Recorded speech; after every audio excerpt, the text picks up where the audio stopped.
So Kāinga Ora provides a home for some 190,000 of the most socially and economically vulnerable New Zealanders. These are people that generally don't have somewhere else that they can go. So for Kāinga Ora, our goal is to make sure that those people that are looking for us to provide them with a home actually have somewhere to live that's warm, dry, healthy and comfortable from a housing perspective, and also so that they can live in a community that's actually safe, so that they have easy access to education if they need it, or healthcare services if they need it, jobs, actually friends, family and fun. That's all part of what Kāinga Ora is trying to achieve for its customers, building healthy houses and sustainable, thriving communities.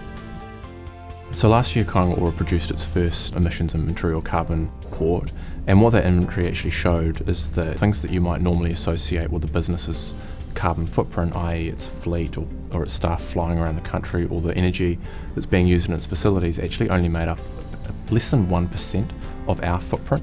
And the reason for that is because the rest of it comes from construction and from maintenance of those assets that we've built in the past. The great climate change mitigation challenge for Kāinga Ora is actually how do we build houses that people need now and do it quickly, but at the same time transform our construction program to actually build things that are much closer to carbon neutral and build in a way that New Zealand really hasn't done before. It's a huge challenge for us.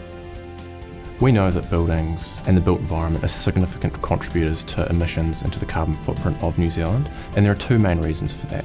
One of those is related to the emissions that are actually produced from manufacturing materials that we use in the construction of buildings, and the other is related to emissions that are effectively locked in by what we build. And this is generally the energy that's being used in your house or in your building, and it's the maintenance associated with that building, and actually often from an urban development perspective, it's where have we located that building and how can people access it. If we're building homes that people can only access via car, then they only will access them via car, and again you've locked in your energy emissions, your embodied emissions during your construction process, and actually transport of the people who are eventually going to be living or working in that building.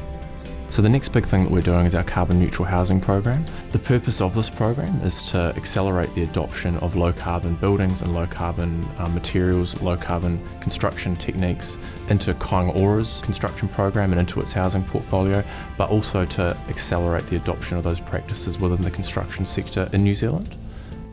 So we've been doing this in a number of ways. One of them is via supporting MBIE as it goes through its process of updating the building code and eventually lifting those performance standards which all buildings in New Zealand will need to be built to, and that includes helping them with their Building for Climate Change program. Another part of our process on this is actually improving the standards that we require from the market building houses for us, and the first step has been rolling out Homestar 6 as a mandatory requirement for all of the new public housing that we're building. And possibly most important part of this is actually working with New Zealand's construction sector so that they can actually supply us with those low carbon houses that we need, and it doesn't come at a premium in terms of cost or in terms of how long it actually takes to build these things.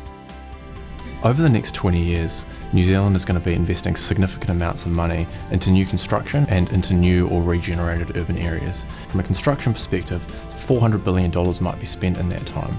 So for me, we have two choices.